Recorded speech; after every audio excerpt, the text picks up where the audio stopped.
Welcome to Popcorn Psychology, the podcast where we watch blockbuster movies and psychoanalyze them.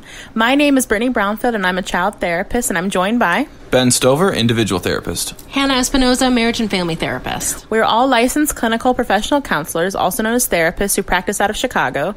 Even though we are licensed mental health professionals, this podcast is purely for entertainment purposes and to fulfill our love of dissecting pop culture in all forms. Please remember that even though we are all licensed therapists, we aren't your therapist. If you are struggling with mental health symptoms, please find a local mental health provider.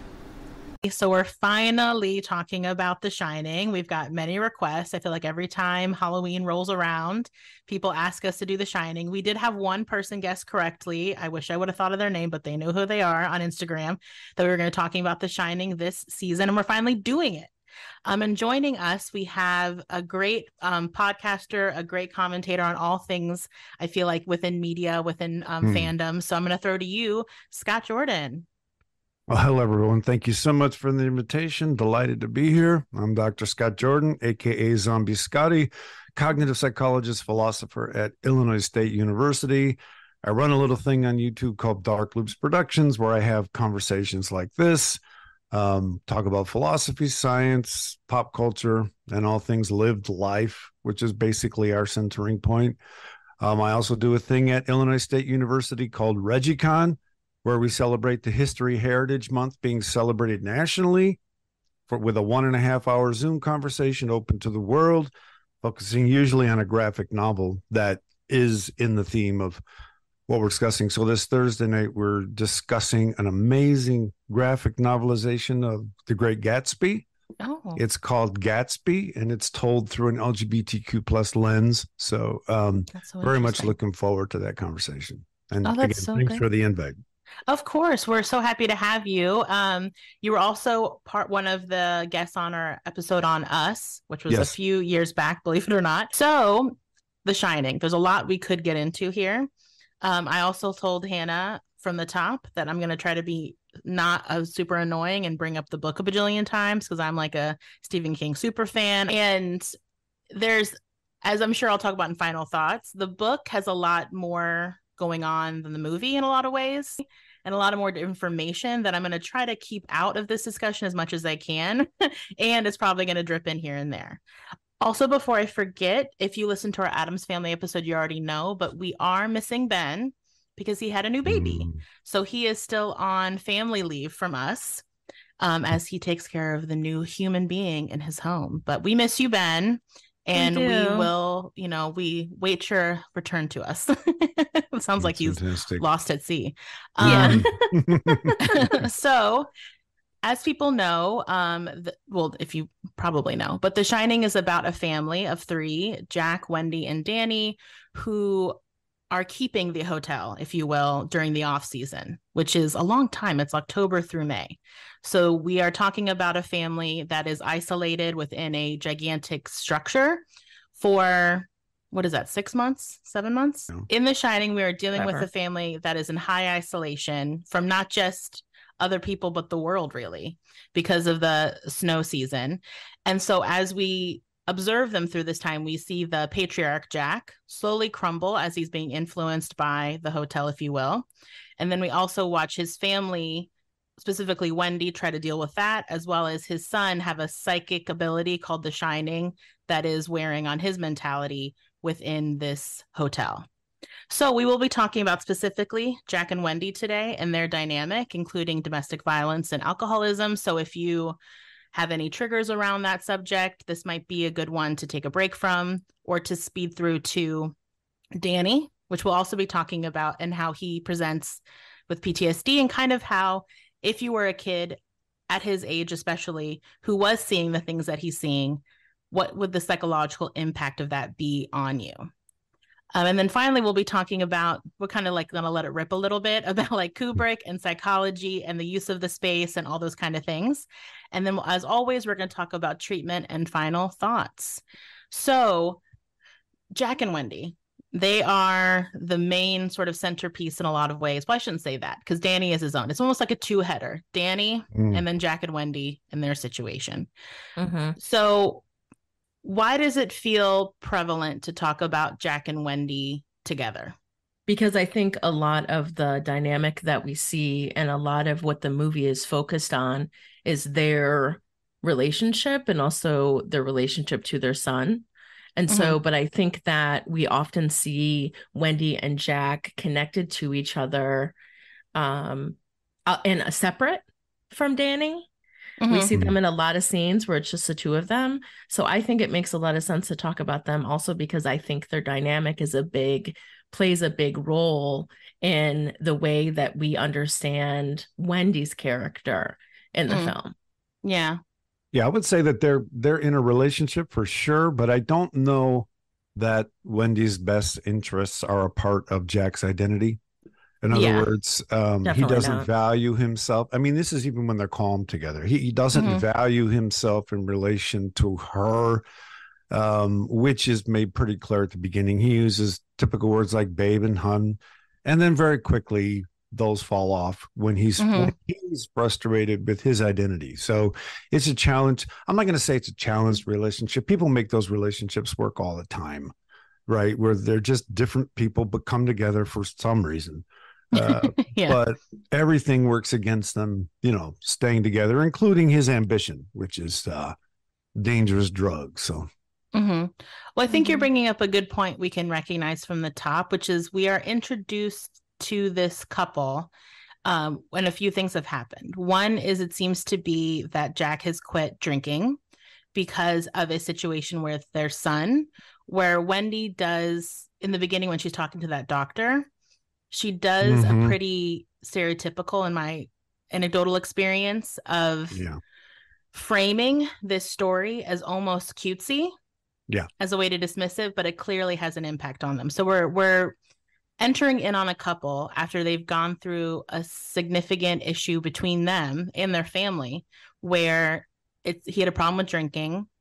He, while drunk, like dislocated their kid's arm, tugging it, like she says, like the way that you do 1,000 times with a kid. And this time he just dislocated it, like very dismissive in her storytelling.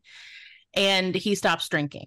Now, I was a little confused because in the beginning, she says that was 5 months ago, but then he makes a reference later that happened 3 years ago, the arm thing. So I don't know if that was just a goof in the movie or the script, or if I missed something in the timeline, but I was connecting to the idea that he's only been quote unquote sober for 5 months. And how that can't not be an element that you have to take into considering all the things we're going to talk about with their dynamic. Yeah, I also think that's a Kubrick thing in the sense that anything you think is canon in the story is disrupted. So that you as the viewer don't get to create an uber story that's coherent. And he keeps disrupting any narrative that you're creating as a tactic to generate being ill at ease, which the show does very well in many different ways. But that's a Kubrick thing. Okay. And I was wondering that too, because when he said the 3 years at the bar scene later, it stopped me in my tracks. And I was like, hold up, that changes the way I'm thinking about this part of it. Right. So we're entering on a couple that have gone through something pretty serious. He's made a big shift in terms of his alcoholism, and we don't really know what that means in terms of his social life or anything like that. He also doesn't seem to be someone who's working a program of any kind. Like they don't mention anything like AA. They just I inferred from them that he just decided to stop to quit drinking. And then he just quit drinking, and that it was no problem. That way that people like to be very flippant about those kind of things and think that will work. Then I think what you were saying, Scott, which I also was noticing this time watching it, is they don't really, personality wise, from just viewing them through the lens of meeting a new couple, if you will, don't seem to make sense to me, because he doesn't seem to like her from almost immediately. I don't feel any intimacy between them or any affection between them, except for what I wrote that down too, that he says, "Hey babe," over the phone. Cause I was like, oh, I think that's one of the few times where they're trying to create this sense of affection between them, but I'm not quite buying it. Yeah. Because of his energy throughout the whole movie towards her. Yeah, his energy is very stoic white writer, right? Very individualistic, and I'm not trying to be judgy here. I'm trying to be descriptive. To the point where when he's got problems, she's not even part of how he tries to solve them. She's not even considered to be part of his identity space. So because he's judging himself to be an unsuccessful writer, his audience is people he's never even met. So his problems are coming from a world that he's imagining where people are calling him a failure. And that is kind of a stoic vibe, right? And so it's a kind of violation of that individualism to go asking for help. So again, I'm not trying to be judgy or yes or no, that's our way to be. I'm just saying and given when it was written, and then the film is made in 80, I believe, you get the sense that they got married because she got pregnant. That's just the vibe that I got off of their relationship. And I have no data to prove it other than the fact that she doesn't really seem to be part of his identity. Well, we love to speculate about backstory on this show as like our attempts to do like case conceptualizations. So we will riff on that stuff all day. So feel free to do that. Because I was even speculating because they seem to have a bit of an age difference, not a huge one, but a little one. And he used to be a teacher. So part of me was almost like, I wonder if she was one of his students and they had a thing going on and then she got pregnant because he seems to just be dealing with her. And where he's found himself in life. Like he definitely has that energy. And this is where I'm going to be judgmental. Of one of those people who kind of like opens their eyes one day and they're like, how did I get here? As if like they didn't make active choices continuously to get to the point of dissatisfaction that they're at. Well, I love what you're saying there because people make choices all the time that just ignore most of things. So he's made active choices, but they haven't had to do with her happiness at all. So then that makes him fully capable. Capable is, again, descriptive, not judgy. Makes him fully capable of being surprised by things she says. When he's been living with her for years, his model is not us against the world. It's me against the world. And you are with me when you're with me, and you're with the world when you're not with me. And people live those kind of lives all the time. And most of the choices we make exclude most things. So, he didn't choose to become that. It just became that because he chose to judge himself against the world that he couldn't control. So, I love it. Because like I said, off the jump, you get the feeling that he is, well, let me say this. We don't see any of their relationship pre being in the hotel. So this is also one of those movies where it's hard to get a full idea of what's going on or how discrepant their presentation within the movie is, within the hotel setting is, because we don't really see them pre-hotel other than the story that keeps haunting them about the drinking and the arm injury. Right. Like that is a ghost that is haunting their relationship that they're not really acknowledging. I think that I do think it's something that they are ignoring. I also think some of his behavior also fits into the domestic violence cycle as well, where they already seem like they're an isolated family. They don't seem like they have a lot of connections, especially when we consider that Danny's not at school and that they have agreed to stay at this place for a long time with not being connected to anyone. It very much feels like they've already been in isolation. And I think a part of that, again, is in the cycle of abuse with the person who is doing the abusing. They want you to be disconnected from all your supports. Yep. They want you to be disconnected from your family. They want you to be disconnected because that's the way that they can really control what your existence is like and what your reality is.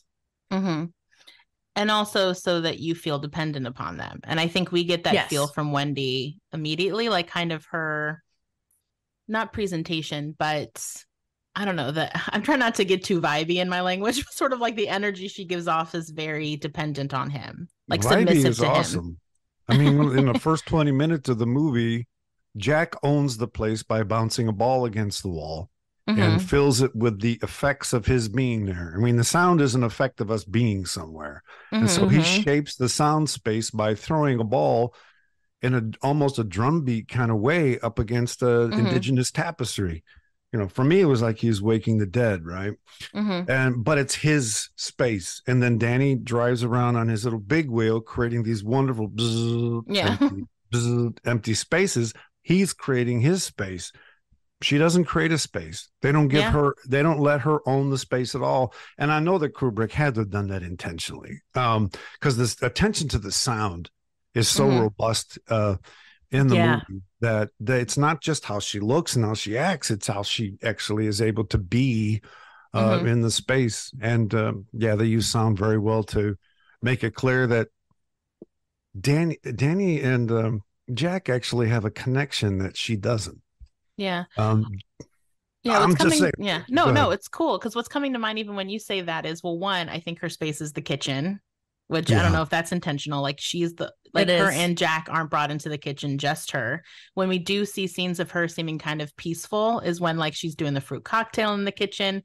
She also seems to be the only one that's trying to connect somewhat to the outside world. Like she's watching the Yes. news, she gets on the radio. So when we do see Wendy in these scenes where she is with other people, she does actually seem very extroverted, very social, very Mhm. talkative. And so it is interesting that when we meet her, she doesn't say anything about friends or family. There, like you said, Yeah. Hannah, there doesn't seem to be any acknowledged sacrifice Yeah.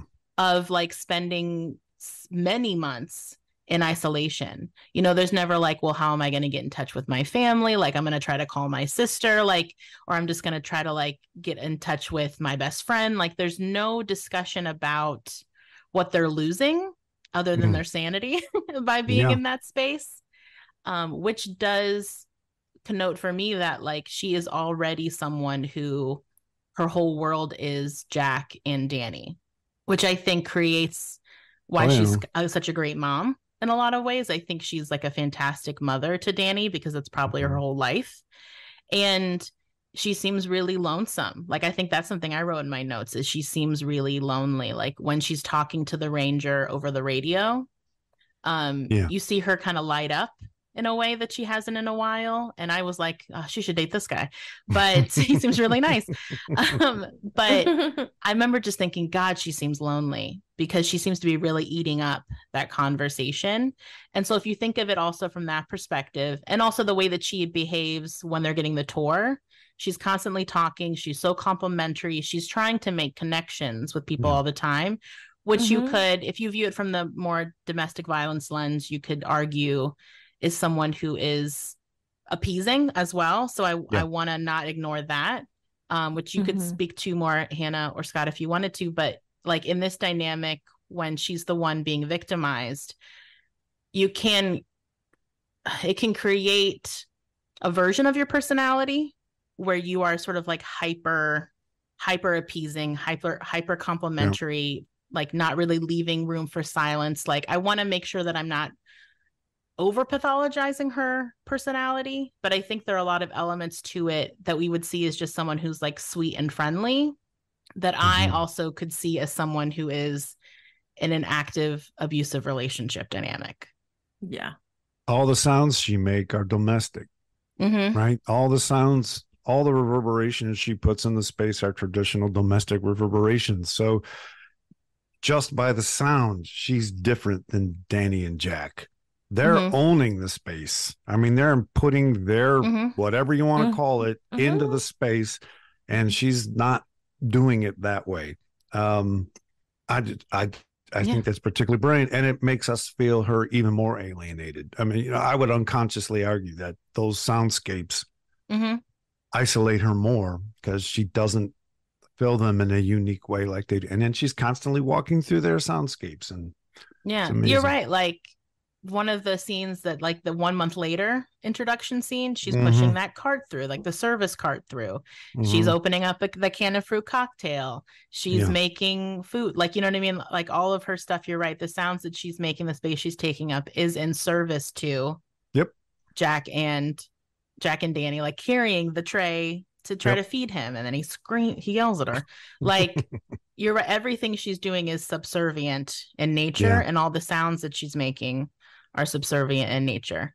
So I kind of wanted to create space for you, Hannah, to talk specifically more about like the domestic violence dynamic and sort of like the cycle of that, just to give some general framework for people who are listening who are interested. Absolutely. So in domestic violence, there is a specific cycle that happens. And it's something that we don't talk about very much for some reason, even though it's something that's been out for 1 billion years.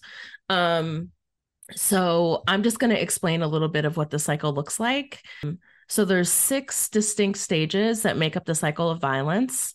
There's the setup, the abuse, the abuser's feelings of guilt and their fear of reprisal, their rationalization, their shift to non-abusive and charming behavior, also called the honeymoon period, and his fantasies and plans for the next time he will abuse.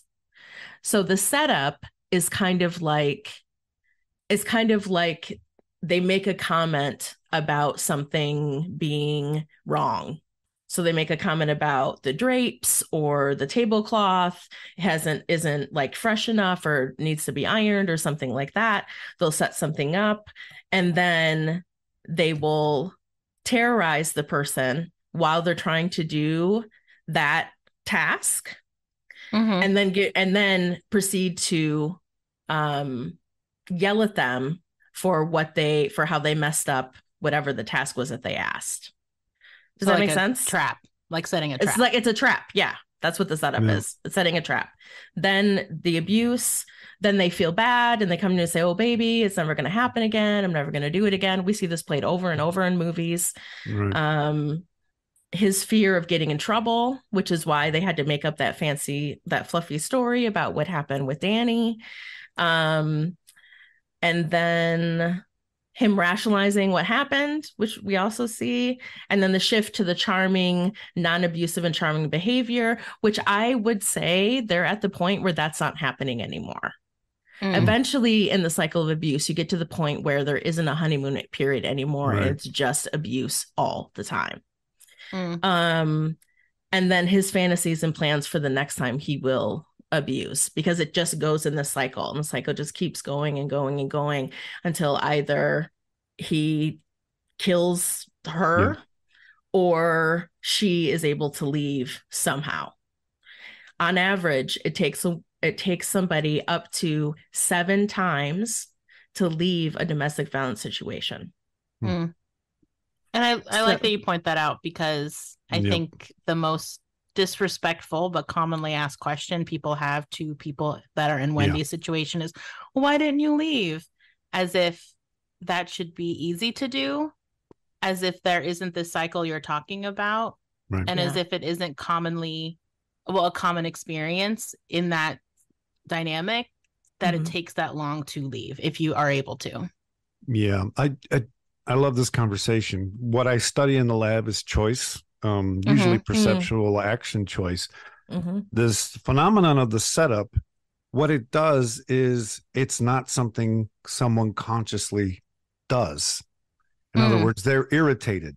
So their irritation comes out as complaining about dinner not being ready, right?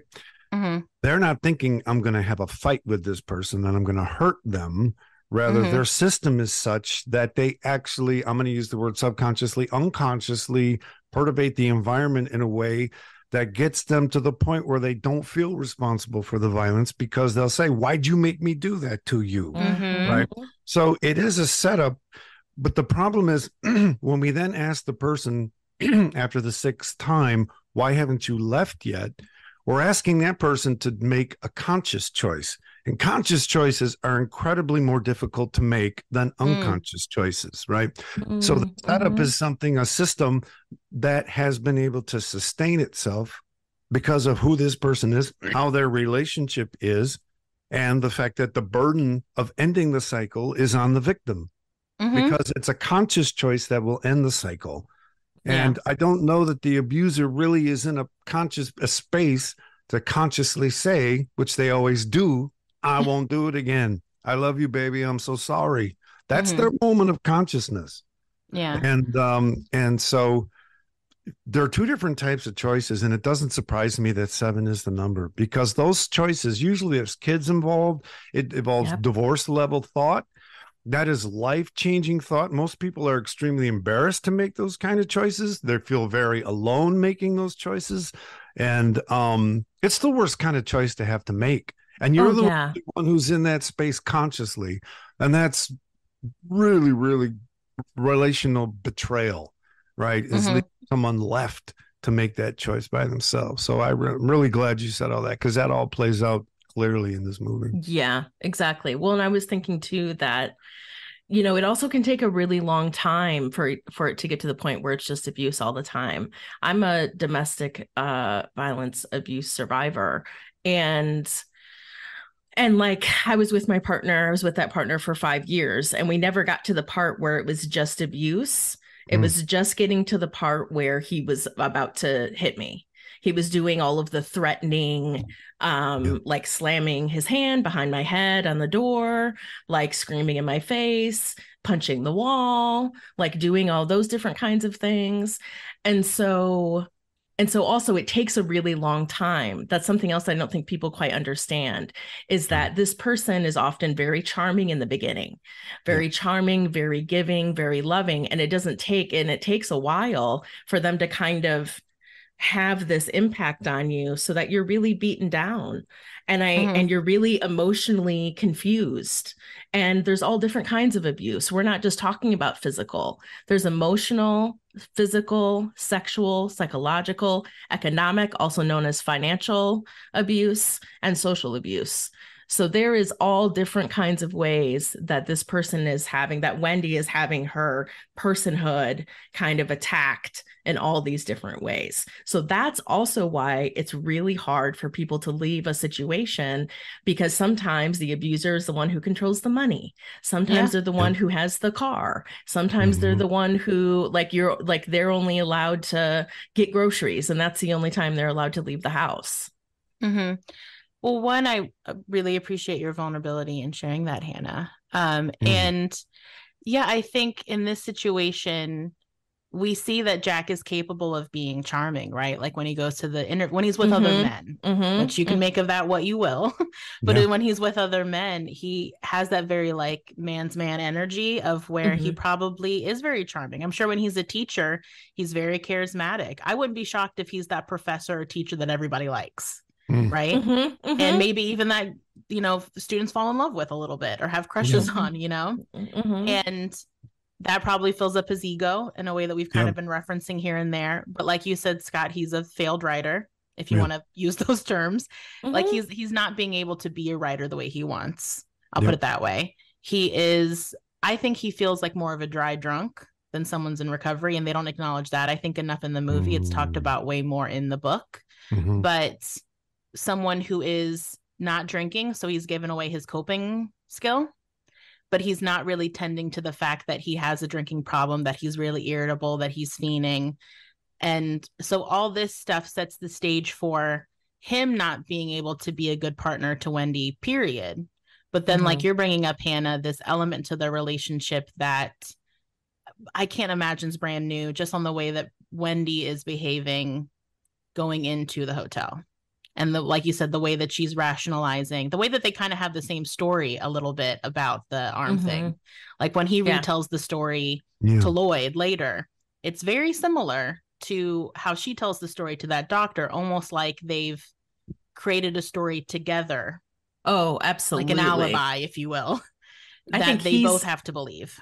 I think he's created the story, and he lets her tell it to make sure that she's telling it the right way. Or maybe even like just reinforces it.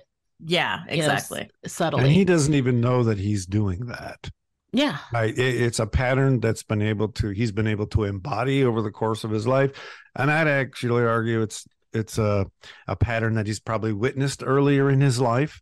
And I think you can go a little more meta in the fact that the Overlook Hotel, built in 1907, I believe it was, or something like that, where on an Indian burial ground. So what a stereotype. You can see There are some who argue that this novel is can be seen as a critique of colonialism, in the sense that Jack is an individualist who sees violence as a way to solve his problems. And you can look at colonialism as a cultural system that looks at violence as a way to solve its problems, get what it wants, usually by the dehumanization of whoever they're colonizing. And this is exactly what goes on in abuse, the dehumanization of the other. So, I don't want to put too much emphasis on it. And I know King didn't put a whole lot of emphasis on the indigenous graveyard. He does that in other books. But Kubrick uses it as one of those other realms that keep you destabilized as a viewer. And so I think there's Jack, and then there's the culture Jack was raised in familially, and then the culture. And I think it all kind of fits, because the violence never comes as I'm thinking that I'm going to go in there and murder all these people. Yeah. I'm thinking that for one God, one land, one king, this is the right thing to do, and to own the space to bring these people to God, right? And the setups happen, right? And then suddenly the violence happens, and it wasn't your fault, right? Yeah. Or something along those lines. So this is one of the beautifully ugly things about brains, is that they do these kind of things all the time, and we don't feel it happening.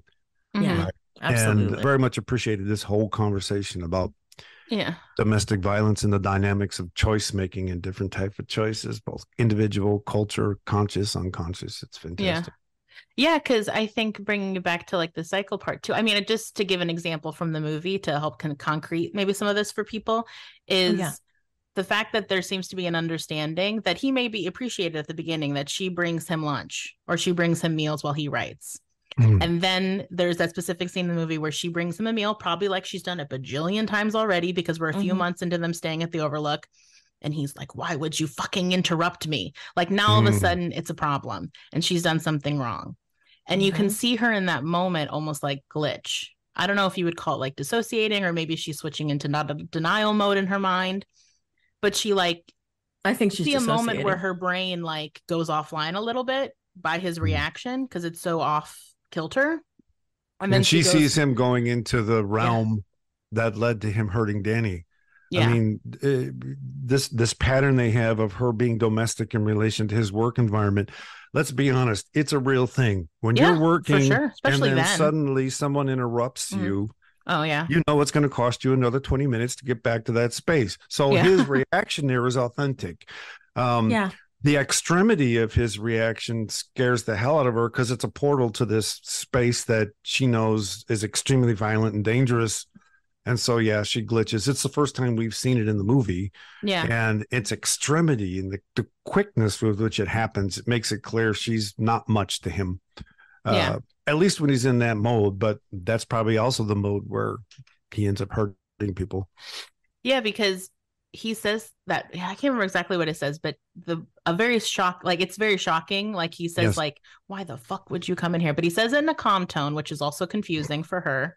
Yeah. And her brain kind of can't contextualize what he said. Like it can't fit into a schema in her brain. So it's like almost her brain spits it out.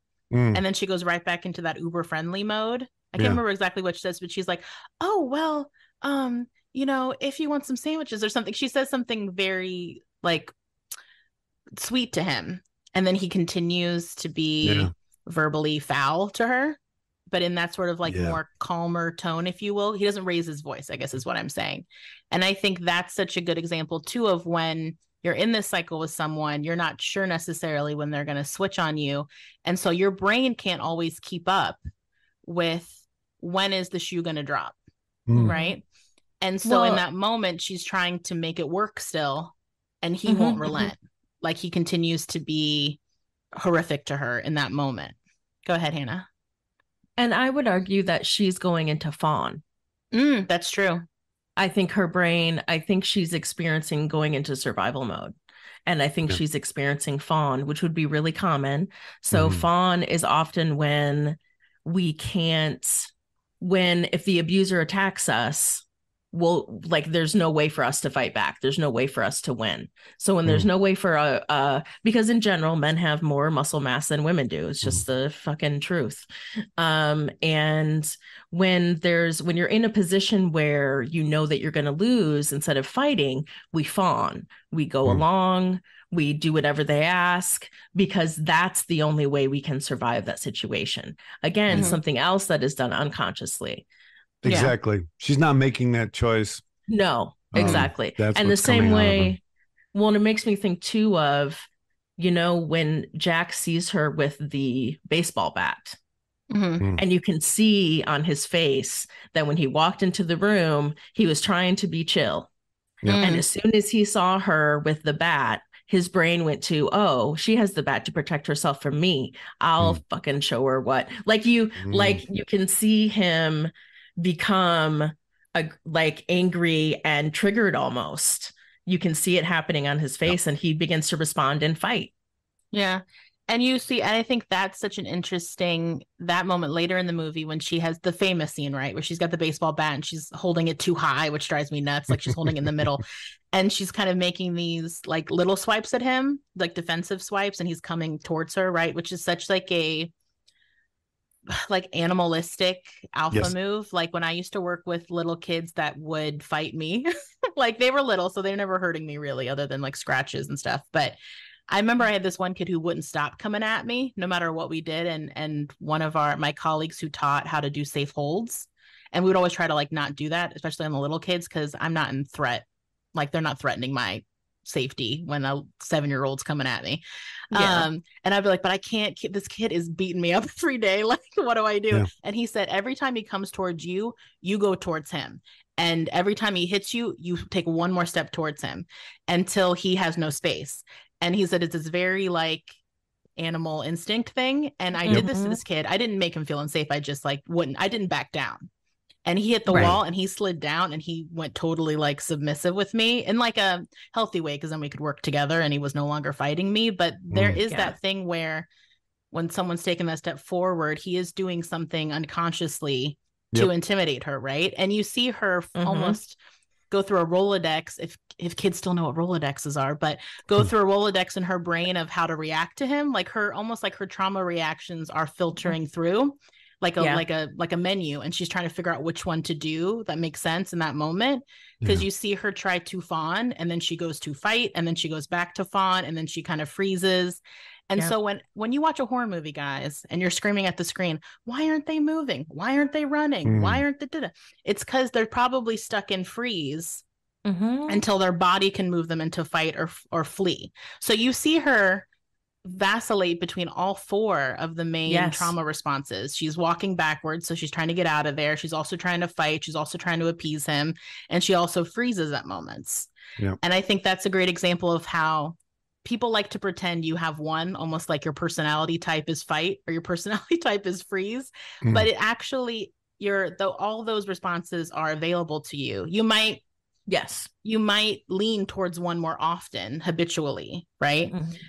But often enough, you're trying to match the situation you're in, like you were saying, Hannah, based on like risk and availability of resources, your physical strength too.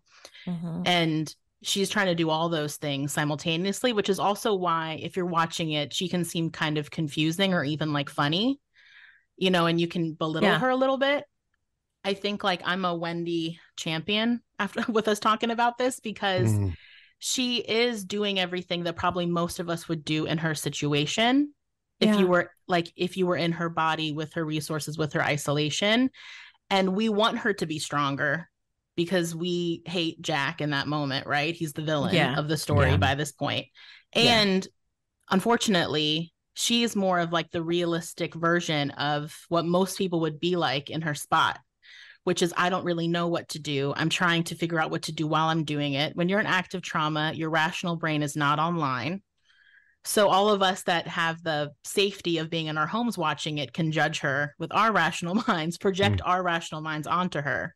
But she's not in a moment where she can think rationally. She's just trying to like live, and she's trying to help her son live.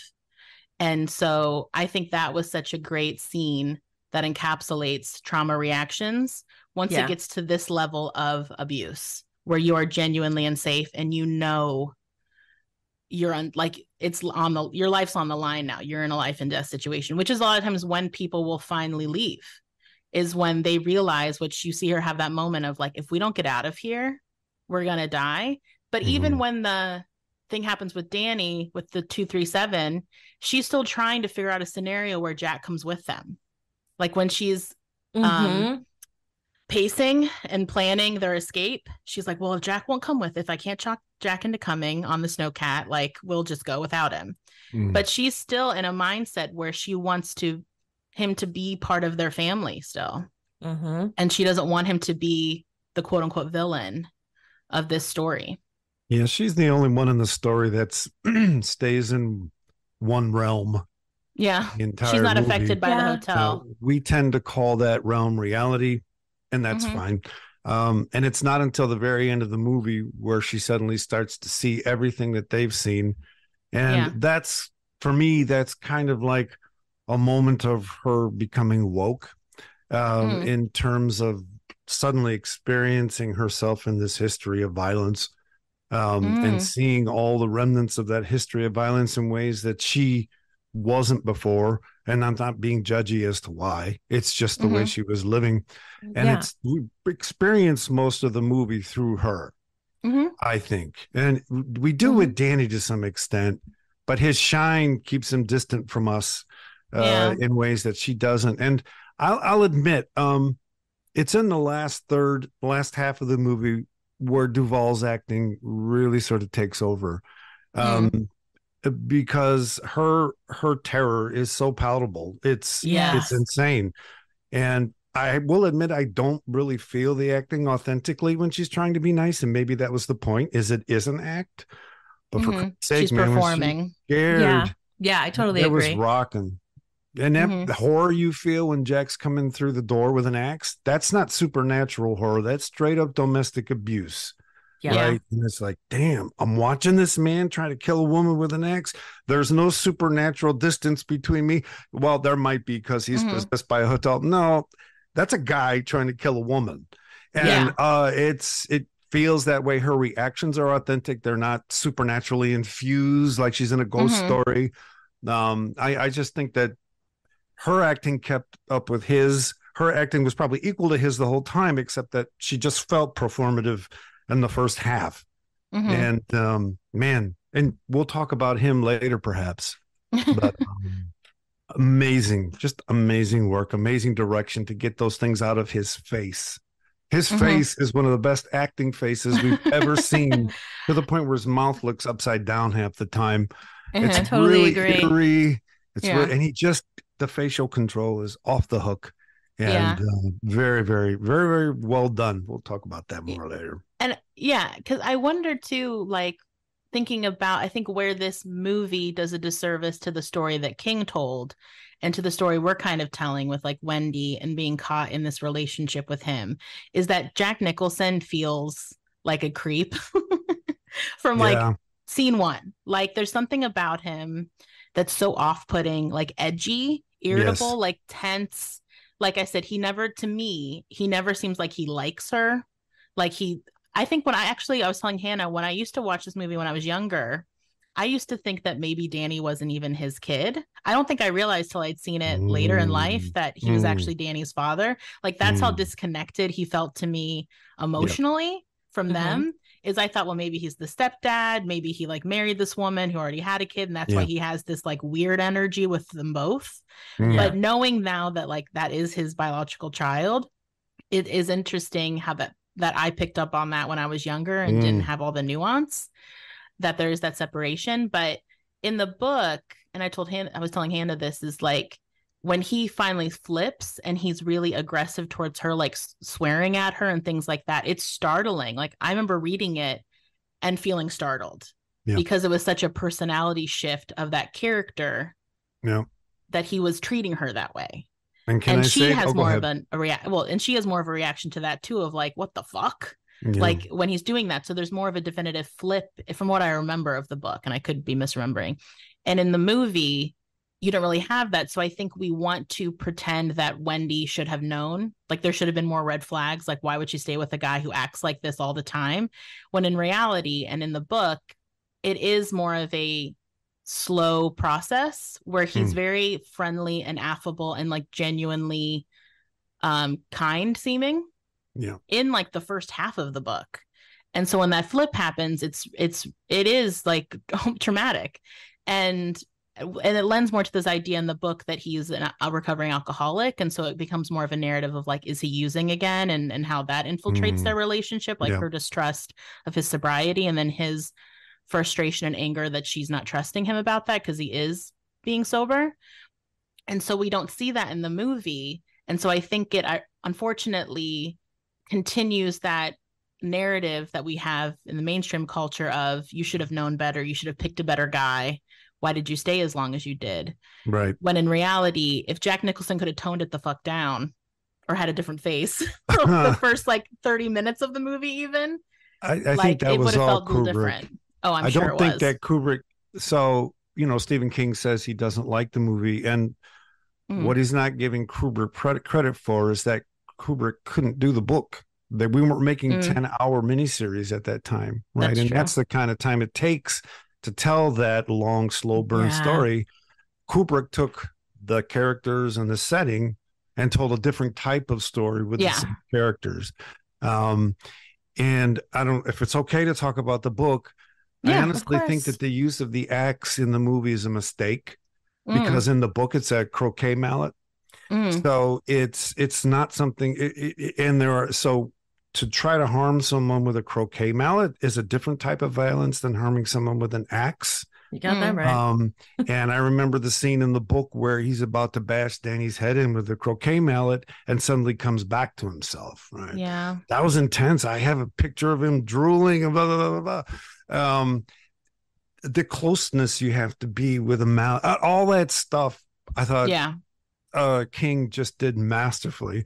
And the axe, it gave us cool moments of violence with the axe swinging into the door and the camera following it, and all of a sudden this whole space just collapses into this little space between him, her, and an axe at the same and he would have never been able to take down the door with a croquet mallet. And I think they wanted that "Here's Johnny" shot, right? But the club was more terrifying, to be honest, to me. But of course, I was also a lot younger. I read the book when it came out in 77. Okay, zombie. So the mallet was so terrifying. And then I watched it in the theater when it came out in 80. It didn't do the same thing. It's a very cerebral movie. The book is much more visceral as far as I'm concerned. The book's much more grounded. It feels like you're genuinely seeing a nice, loving family fall apart and be victimized by the hotel and by each other. Well, by the hotel's influence on each other. And one thing I just want to point out, just a little redundant, but just in case people were curious, like this movie does a good job of the escalation of violence as well, kind of what we've touched on here and there, where we see first Jack be very like say the babe stuff. They have these moments of connection where he's laying in bed and she's bringing him like coffee or tea and they're chatting about the hotel. He's still already like creepy with the whole like I love it here, but they're bonding, right? Like you can see where maybe they do spend time together and it's positive. And then we get into a month later, he's starting to not use that language anymore. He's starting to introduce aggressive language, but in a calmer tone, like, why the fuck would you come in here? Like really off-putting, heinous stuff. It's all testing, right? She doesn't do anything to that. She doesn't fight back on that. She doesn't leave him for that. So then we kick it up a notch where now he's yelling. He's raising his voice. He's yelling abusive language at her. And she still puts up with that, if you will, if you want to think of it like that. And so then we take it up a notch where she does push back on that. He gets pissed. And then he starts kicking stuff, right? Now, like he goes to the kitchen area, which is her space, which is interesting now that we've talked about that. He goes into her space specifically, which he's never in. And he starts kicking all the food and the pans and making filling a mess. It with his noise. Yeah, right. Filling it with his noise because we hear all those pots go. Bang, bang, bang, yeah, and I bet you his ass didn't go back and clean that up, so he's leaving that for her to clean up. So that's also aggressively passive aggressive, right? He's seeing what she'll do with the threat of that. Mhm. And then we get to the final thing, which is that he's aggressive towards her, right? I know we have the influence of the supernatural in this story, but I think that part's important also to note for people that is real. Like that's how also people will try out quote unquote abuse on you Mhm. to Mhm. see if you'll stay, Right. to Right. see if you'll back down, to see if you will fight them, and then they'll take it up a notch. Because kind of what you were saying earlier, Scott, is do I think that he's consciously being insightful about why he's treating her this way? No, not Nope. at all. He Right? really makes me think of somebody who's white knuckling it. Oh, for sure. That's He's what I mean just by like dry drunk. holding Like he's onto the steering wheel so fucking tight.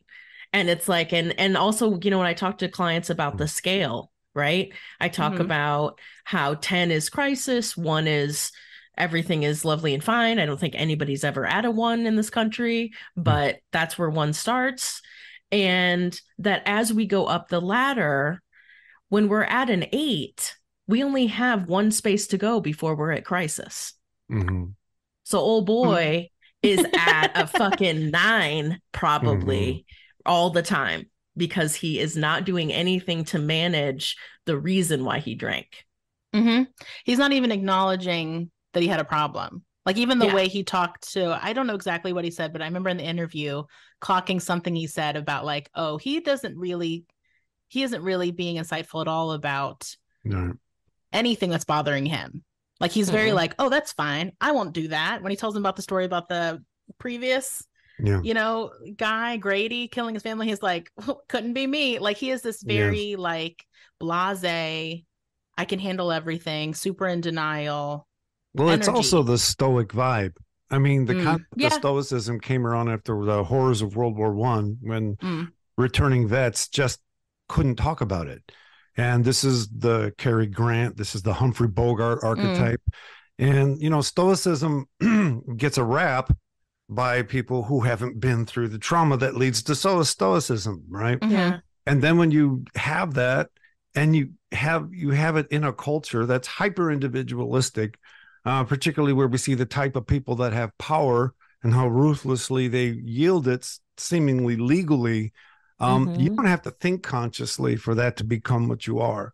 Yeah. Right. Most of what we become has nothing to do with our choice. Well, it does have to do with our choices in terms of where we put ourselves.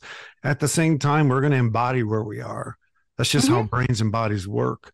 So being raised in a fairly, I would argue, sociopathically individualist culture, probably a father who modeled that same thing. I can't imagine not. Yeah. By the way, coupled with, I'm assuming, a mom who played her role in that system. This is a very dangerous thing for me to say.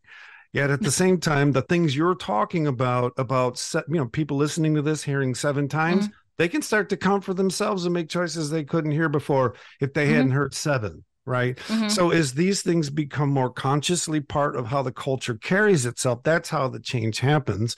But you have to consciously create the space for your unconscious dynamics to do their work and become different. So when I say she was in a system that sustained stoicism, I'm not victim blaming. I'm being a systems theorist, and she's challenged to be woke just as much as he's challenged to be woke from the space that they're in. But this is why I would go back to, you got Jack the individual, probably part of a family doing the same thing, part of a culture that's doing the same thing, and historically did the same thing. Oh yeah, absolutely. It's just multiple scales of, I just call it hyper individualism and sort of abuse. And, Is there anything more we want to talk about specifically with Jack and Wendy and their dynamic before we go to break? All right. So we're back. We're going to touch upon Danny, which he is the other, if you think of this as like a 2-header, this movie, Danny is the other part of that, right? He's also the only one that we see a lot of extended alone time. And he's kind of his own infamous character coming out of this movie, right? Of this kid with his little finger and this other Tony that lives in his mouth. That's such a little kid way to conceptualize hearing someone else in your mind. Yep. And like saying that he lives in your mouth is such a real, like I've worked with little kids, and you have to really learn how they conceptualize things from their age. And I Yeah. loved that because that's so real. Like I remember when I used to teach kids primarily that age or work with them, I remember I had this little girl who would say looking contact when she meant eye contact. And I would be like, that makes sense. You're looking at me. And so then I would say looking contact when I talk to her. But we're getting the same concept. But I think the question we were starting to ask each other, you and I, Hannah, when we were watching this is, if we're going to believe in the conceit of this movie, which is that Danny is a psychic or has the shining, whatever you want to think. He's so little. He's 5 years old. I think 5 or 6. And the actor was 6, I believe, when he filmed. And so to be that little and to see the things he's seeing and to hear the things he's hearing, which is adult business, how I used to say it to little kids and their parents, like, he's a little kid that's getting really into adult business, both like what he's seeing from like a psychic level. Yeah. And then also what he's seeing from a domestic violence level, like we're talking about, right? And so how could he not develop PTSD that is presenting in the way that he engages in the world? I think when I was little or younger and would watch The Shining, I would be like, he's so weird. Why does he act like that? You know what I mean? Like, is he just a bad actor, the kid? I did hear that they cast him because he was the best at maintaining concentration, which does feel like a very Kubrick way to cast a kid. Is he's the kid that can do the Kubrick stare, basically, but like a little kid that can pull that off. But now watching it through the eyes of a therapist, he just feels like a kid who is going through wild trauma constantly. And how if you were really psychic, even if you had like a steady, stable home life, that would cause, I don't know how it could not cause trauma. So I'm interested in what you guys think about that. Now that hearing you talk about it, it's interesting that both in the book and the movie, the shine never shows anything nice. Yeah, that's true. So why is it the shine is always about negativity? And what I have to believe is the undercurrent then is waking up to the violence in the world you live in. And that's what happens to Wendy at the very end, right? She wakes up to the violence that sustains the context she's in. So that's the only way it works for me. Otherwise, I get a little pissed off that, well, why is the shine only showing me negative stuff? Why doesn't the shine show me love? Why doesn't the shine show me people having fun? And that must mean because it's people becoming aware of the violence that sustains the reality they're in, and what that does to them. So that, I appreciate your comments there, because I've never thought about why is the shine only showing me the bad. But we never even see Halloran have a moment of positive shine. Now he does say, me and my mom used to sit there and have conversations. I know that seems to be the only positive benefit, is that you can, like, the telepathic part of it, that you can have like conversations inside your minds with other people, that you can connect with other people that share your story. But it's sort of more like when people find a support group that resonates with them of like, oh, I found other people who are suffering the way that I'm suffering. Not that like we have this cool ability that we can kind of chit chat about and that benefits our lives. Like, and also I think the fact that maybe Dick has gotten there because he's much, much older, but this idea that it's also happening to Danny. You know, that he's very helpless. Like, he can't turn it off. It's not like like I said, like a skill or a talent where you can choose or not choose to engage in it. This story is a victory for the victim, by the way. In other words, the hyper individualism dies. It freezes in the midst of whiteness, and they escape. So, and they escape by running away from him. So we don't know what that next world looks like. But, you know, you mentioned your 7 times. At some point, you leave. And then what's next is not what we see in the story. What we see is the leaving. And what's left behind is hyper-individualism. So there's very little, I mean, it's hard to say the movie's got hope, but I think he feels hopeful, Danny, in that he figures out how to survive. Like the May scene that he outsmarts him at such a little age, I think is the movie trying to give him agency for maybe the first time. Right. That he's finally in a place where he feels like he can opt out, or he can take himself out Yeah. of the situation he's in, that he doesn't have to just deal with it. Yep. Because I think that's what he's trying to deal with in the movie by, in my opinion, like dissociating. He's dissociating all the time. You could argue that is another entity taking over his body, but also you could argue that's dissociating, right? Like we now know more about parts work, and we now know more. And Ben's been talking about in a lot of recent episodes, so I'm not going to get into that. You can listen to old, like some of the episodes from this season if you really want to hear a lot about it. But it makes me curious, like the Tony part of it. With Dr. Sleep, they sort of retcon it a little bit in that, or maybe in the book I'm thinking of, because I've read that too, where Danny as an adult references how Tony was to him as a kid, what he then becomes to the little girl in Dr. Sleep that's like him. So that kind of insinuates retroactively that Tony may have been another adult with The Shining that was had a bridge with him psychically, and maybe because you do see that Tony is protective, and I don't know if you want to speak to that, but like how Tony shows up in Danny's life in the movie. Yeah, so Tony shows up after the event with his dad when he had his arm dislocated. Yeah, I think the doctor was great at asking that question. But go ahead, sorry to interrupt. No, that's okay. Yeah, I think the doctor asked a lot of really great questions. But I really think that he split. I think that so I think we can see it from either way, but I think in the context of thinking about him with his psychic abilities and that he's being traumatized constantly, that like I think what comes to mind is him splitting and having to split in order to survive, and that Tony is a protector. And Tony comes in, and it would also make sense because in Dr. Sleep we see where Dan takes over Alba's body in the same way that Tony takes over Danny's body. So if it really is another person in The Shining, that would make a lot of sense because they show that in both ways. So I don't know, but I think if we just talk about it in terms of trauma, that it would make a lot of sense that Danny would have split, his personality would have split in order to protect him from the violence that he's experiencing and from the threat of more violence.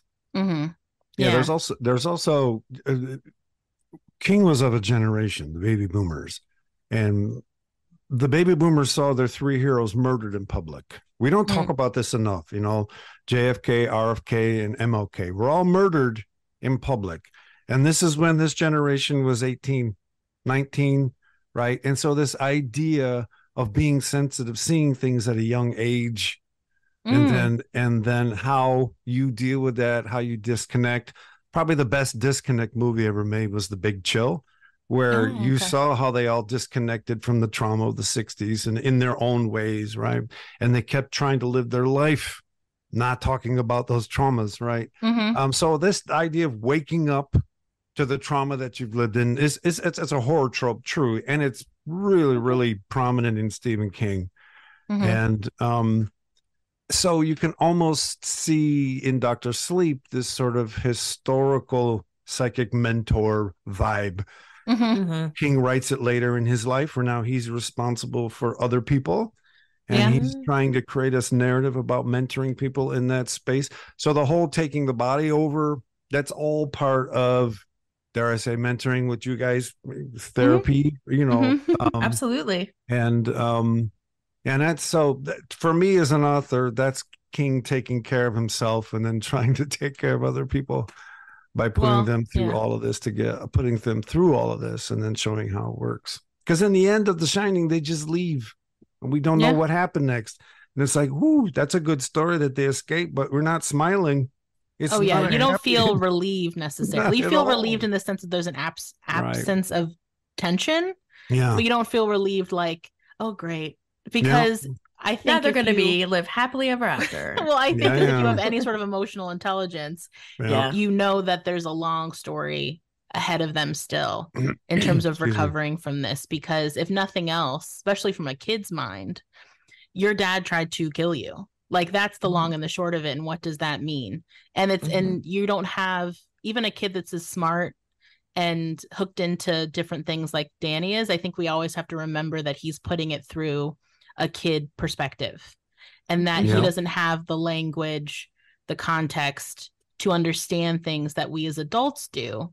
And he might never, because like when neither something the I boomers know, didn't have that in the 70s. I mean, they were raised in the 50s in the suburbs of the big cities, and it was all hunky-dory. And you know what they realized in the late 60s, it was hunky-dory because of redlining and the way that underrepresented people were treated. But you didn't experience that in what's the in a Duloc, right? You didn't. That's a Shrek reference, right? Duloc doesn't let you see the cracks. Yeah. You just see the beautiful space, and then the cracks come through. If you, Buddhist story, right? If you go out and you look behind the veil, then you see what made your happiness and your blissfulness possible.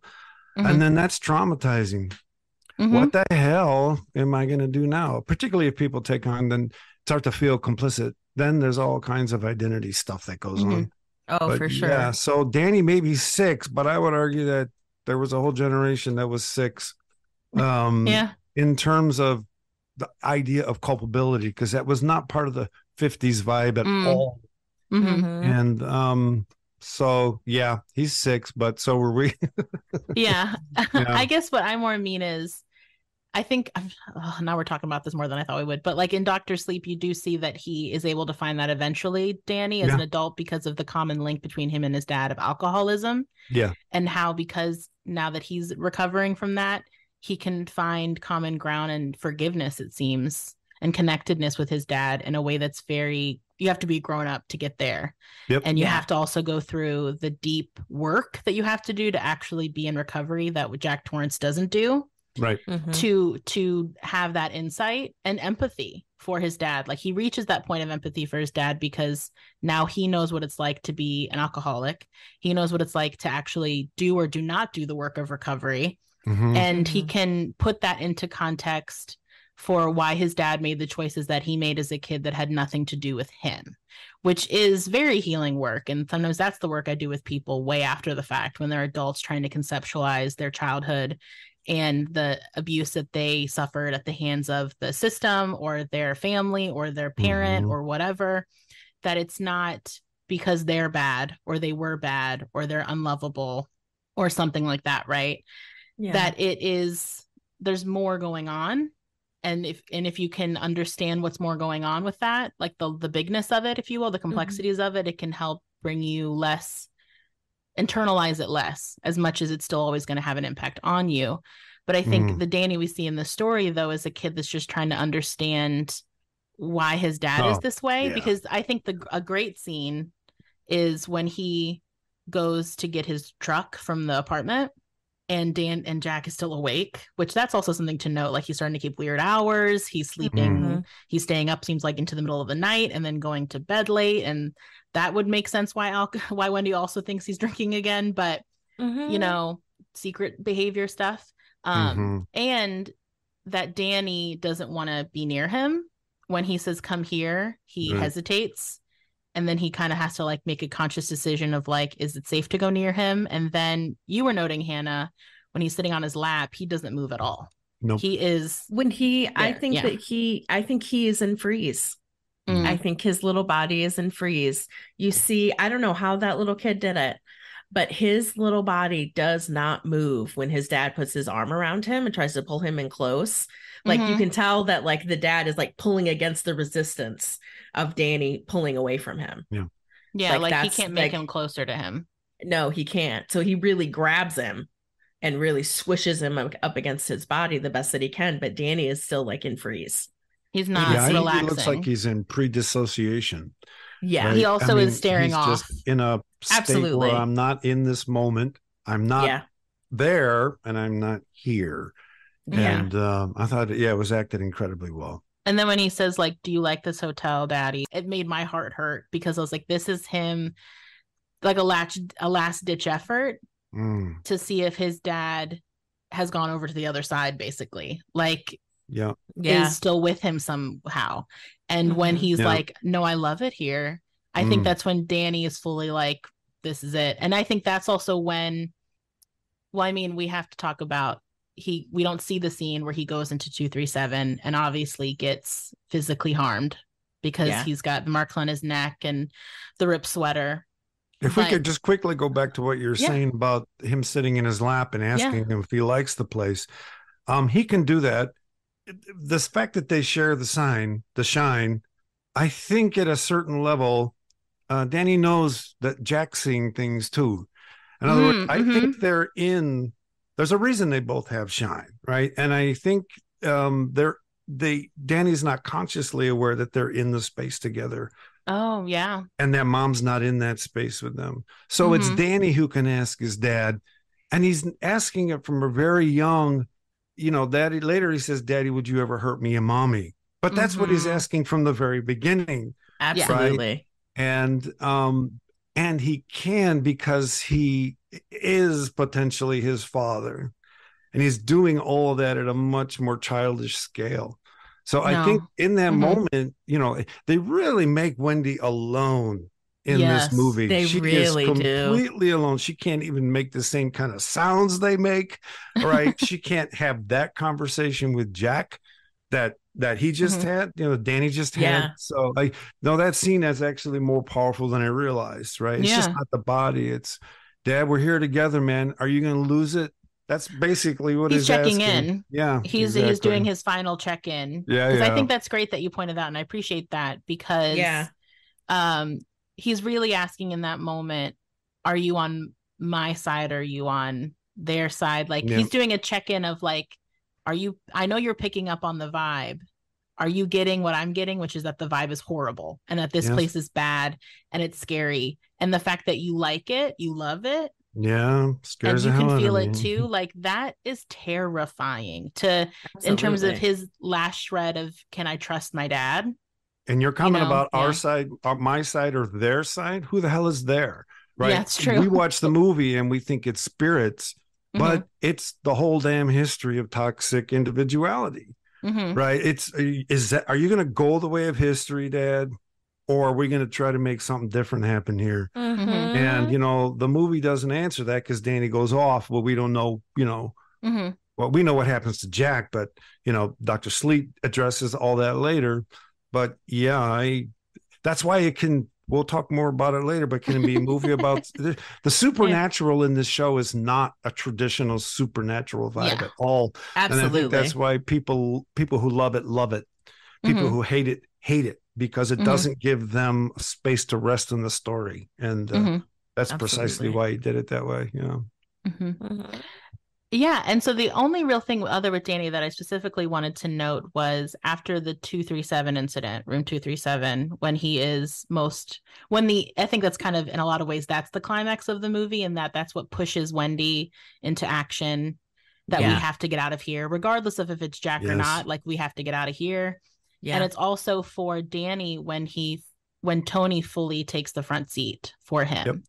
It seems like Tony is in the front of him, or fronting, if you want to think of it in like more like dissociative identity disorder terms, like fronting for 48 hours, maybe more, where mom is trying to find Danny, like when he's eating lunch or trying to eat lunch later. And Tony keeps saying, Danny's not here. Danny's gone away. And you see that after the attack, when he comes into the big room, like the big lobby room where Jack's writing and he's sucking his thumb. So you could also even argue that he's regressing into like a younger version of himself too, with the thumb sucking and the no language and the no capacity for language. And then that switches into Tony, who is, if we think of him like a protective alter, is like, I've got it from here, which is what protective alters do. They're like, I'm going to take it from here and you go rest in the back and you don't have to worry about this. I'm handling it. Except for it happens, our brain and our body just take over. Yeah. Like none of that is conscious. And I think some of the other things I wrote down as trauma responses are him sucking his thumb. He has a seizure, which is also something that happens to people who experience extreme trauma. And he experiences being frozen. And a part of And kind of one thing that I wanted to talk about Danny is that because his traumas are one on top of another, where he's going from one traumatic experience to the next traumatic experience, where his existence and his body is being threatened by violence or death, and where he's being hurt by someone.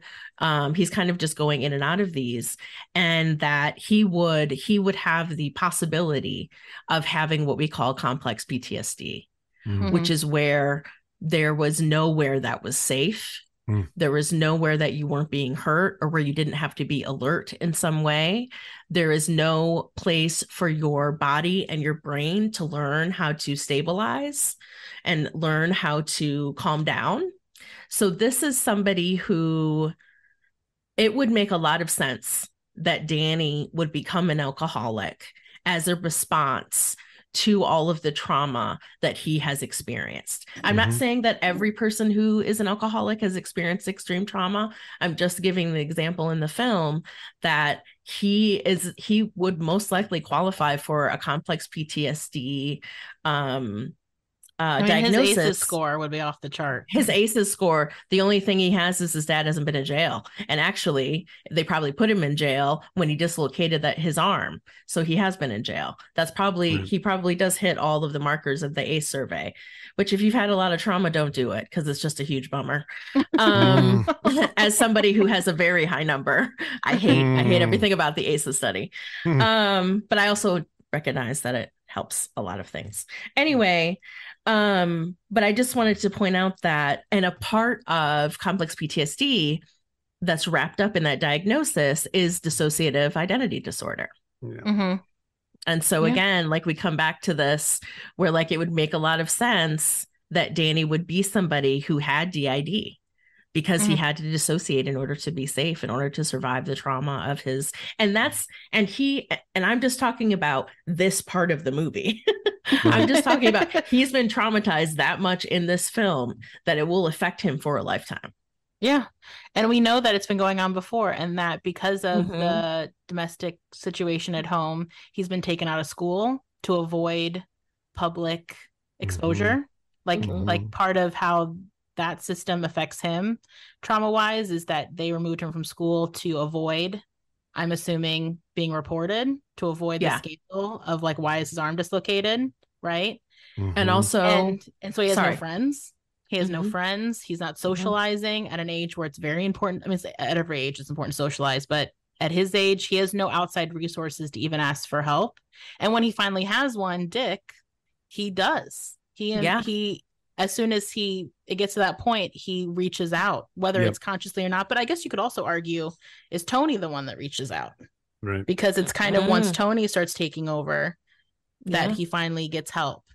And that's the defying of stoicism, right? That's the moment where he breaks the stoic mold and actually calls out for help. Which is kind of fantastic because it doesn't come from a conscious decision, right? It just comes from who he is at that moment. I do want to quickly say this conversation of the King novel. I love how we're going here because I think Kubrick's story is just a different story. Because in the King novel, our conversation reminds me that he was a teacher and he graded a piece of fiction, I believe, written by one of his students. That he purposely gave a really bad grade. And the student then knifed his tires on his car. And I don't know if they got in a fight or what, but that would lead to this idea of Jack's identity being perturbated by a younger person. And instead of him becoming a mentor to that younger person, he was intimidated by that younger person and basically went knee deep into the stoicism and individuality and all the stuff that comes from, feeling like you're a victim. So Kubrick takes that psychology and puts it in the story without the backstory. But King did a lot more work to show that he really was not an embittered failed writer.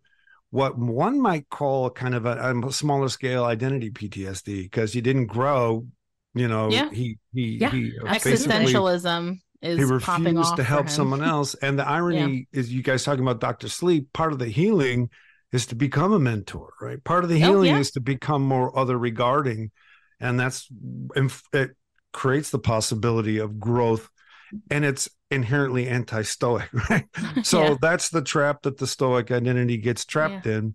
And just as long as just so it doesn't sound like I'm beating up on stoicism, there are data that indicate that 70% of men who chronically complain about their trauma to their partner are left. Mm. So it's not simply the case that it's guys who can't deal with stuff. It's also a system that can't deal with stuff. And because the system then forces them to harbor it alone, Mm-hmm. what we see is actually somewhat expected. Well, right? especially in this time period when, like I said, part of that stoicism, individualism is like man up, toughen up, like we don't, like you get your shit together kind of mentality. And also too, which I'm being mindful of, like not getting too long-winded about this, but you know, in this dynamic as well, we're talking a lot about Danny and Jack almost as competitors too. And like within they're almost on two separate teams, if you want to think of it that binary within the hotel, but also in those kind of dynamics that Jack and Wendy's in, like when the kid comes along, the husband can feel left out, especially since Wendy and Danny seem so bonded and they spend so much time together, and she lights up with him. He's very much her baby. She's very good with him. She rolls with the Tony stuff in a way that I found very good as like someone who does a lot of parent coaching. Like she doesn't like say Tony's not real, like stop it. Right. She like she, even when he can't talk, she even says, what does Tony have to say? Which is such a great approach. I loved it. And I wonder too, then with the Danny thing, as you're bringing it into this bigger idea of like hyper-individualism, is also how sometimes when men who struggle with that have a kid, they can get jealous of the attention that shifts from them to the kid, which is supposed to happen because that's how we survive as a species, is you have to covet the child and prioritize the kid, and the energy is supposed to go to the kid a lot of ways, right?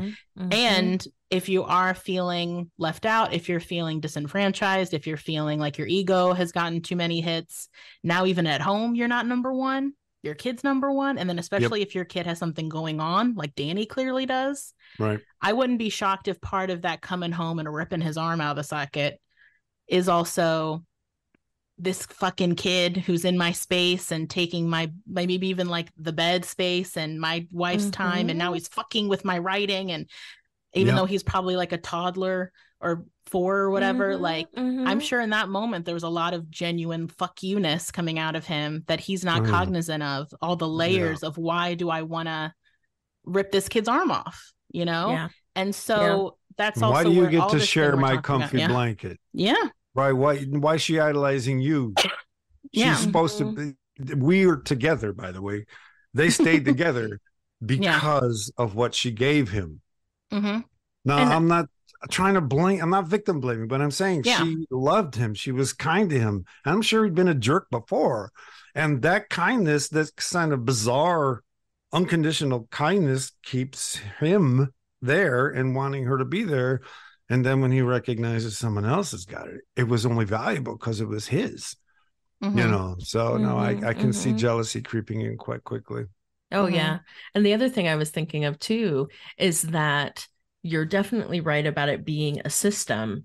It's set up where, because also we have women who don't want a man who has emotions, women who will not, who will say, be a man, who will say, men don't cry.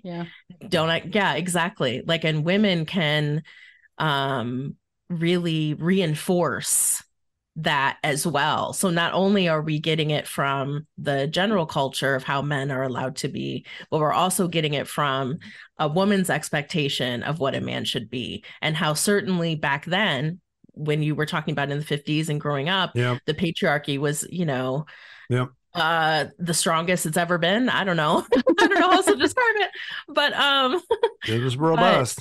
Yeah, it was pretty intense. So just wanting to kind of point out too that it definitely is a system. This is not just oh, this is just how they are because they're married. This is like, this has to do with all of the different pieces of being in a culture and how they're socialized and what their expectations are from a partner. And then what happens to your culture when sociopathy is the trait that leads to mate selection? You know, in other words, you see it modeled in the corporate world. Who gets hired as a CEO? The person's capable of the most ruthlessness, right? And so you see that being rewarded, trickle down in the entire economy. The concept trickle down used on purpose, and you end up selecting sociopathy as a cultural dynamic. So we'll take one more break here and then we'll come back.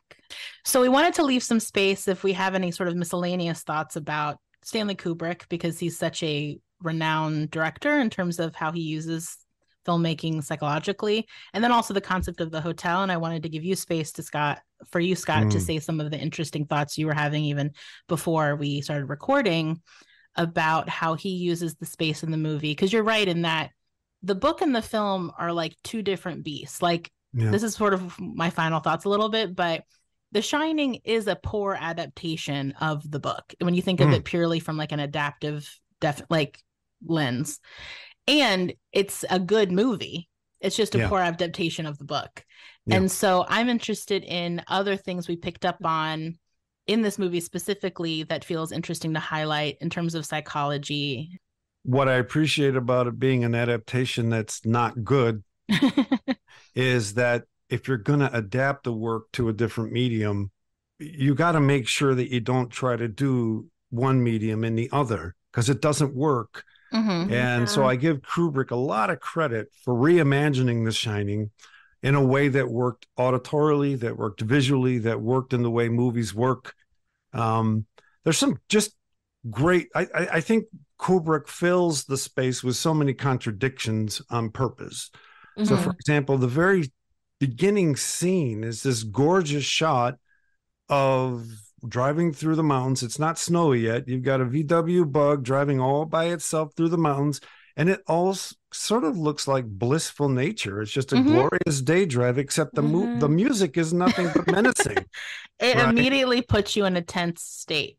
And those are contradictory vibes that don't let you resolve the situation, and it keeps you on edge. And he keeps doing that all throughout the movie. So I like, for example, the difference between inside the house versus outside when it's snowing and people are walking through mist quite often. It almost a literal moving into another realm. And I think what Kubrick does here, I think, and I had no idea if he ever had a conscious thought, but you know, in more indigenous worldviews, they don't talk about a binary heaven and hell. They talk about realms.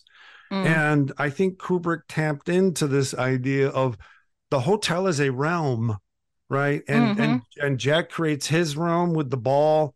Danny creates his realm with the Hot Wheel. And then she doesn't really force herself to create a new realm. She tries to sustain the old realm she brought in with her. And the movie only is coherent for me is if I just looking at it as all these different realms, none of which is dominant, and just living in multiple realms to the point where Jack collapses into the old realm. And that's why we see the picture of him at the end, you know, you've been here forever, where what we see is you've always been the caretaker. Exactly. Mr. Torrance.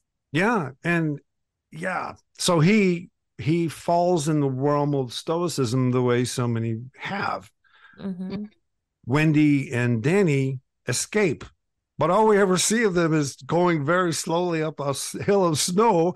I mean, they're still in that realm, slowly trying to get out. And I think all of that tugs at us in those ways of tension.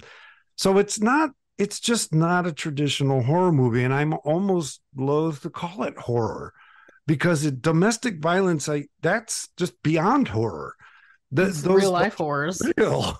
I mean, and that scene is so good because it's so real. When he's walking up the stairs at her slowly and she's waving the bat at him, there are people who have been in those spaces in life, and there's no supernatural element needed to call that horror. That's true crime right there. Right? So I think taking those real moments, taking her real moments, putting them in these different realms is for me, now that I feel it that way, I felt it that way last night when I watched it. I didn't feel it that way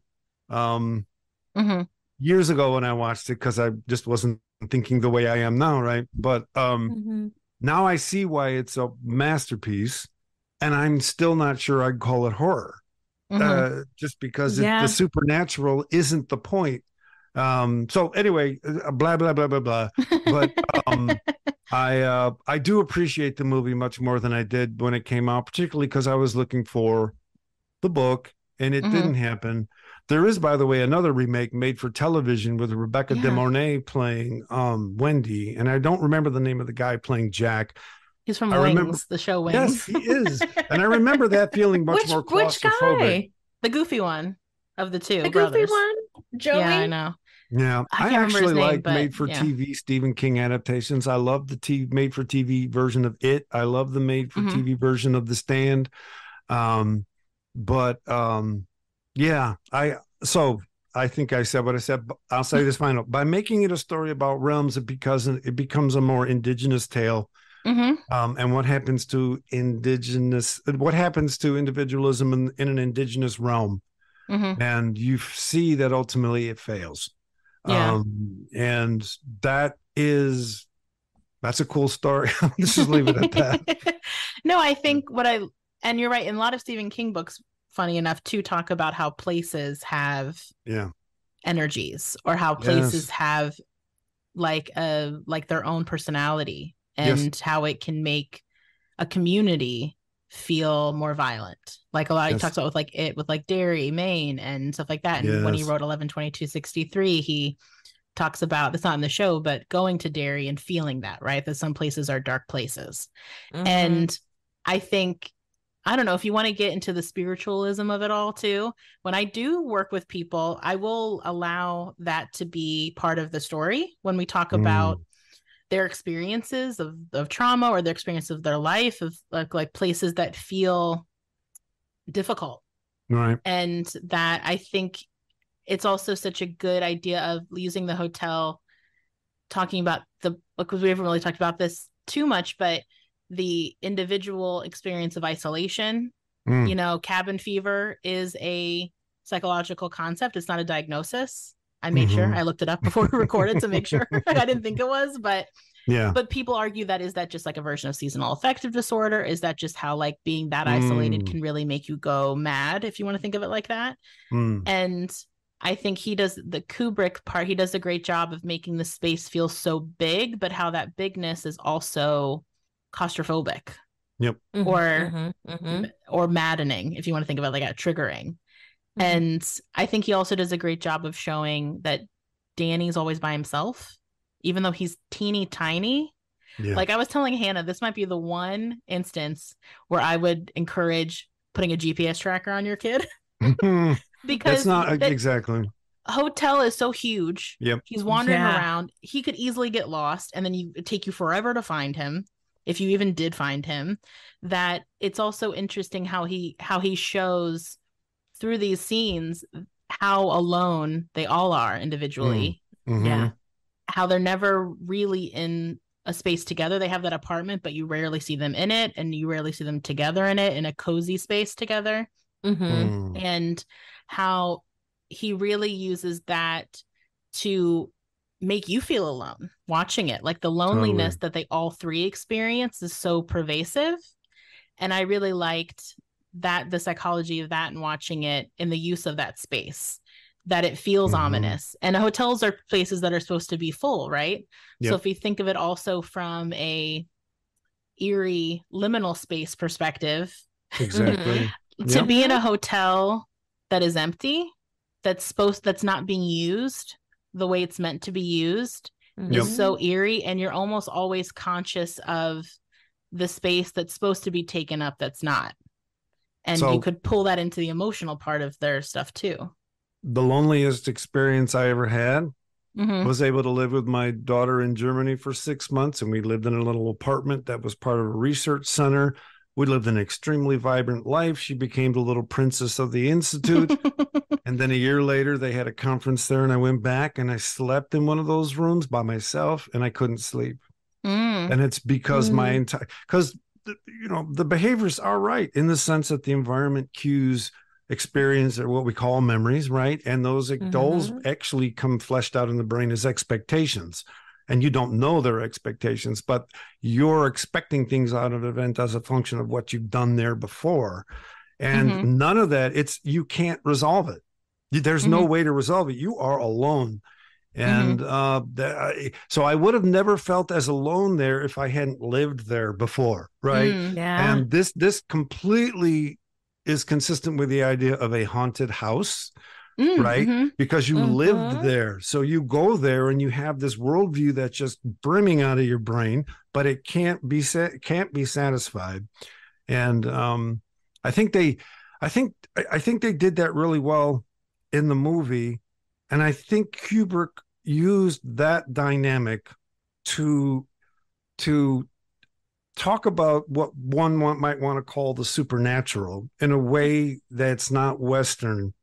In other words, in an indigenous worldview, these realms are not spiritual. That's an interpretation we give.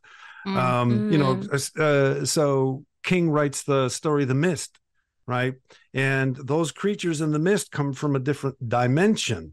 Well, indigenous ontologies have just called those realms, right? And the things that go on in indigenous worldviews are consistent with quantum views of reality, right? And or 11-dimensional string theory.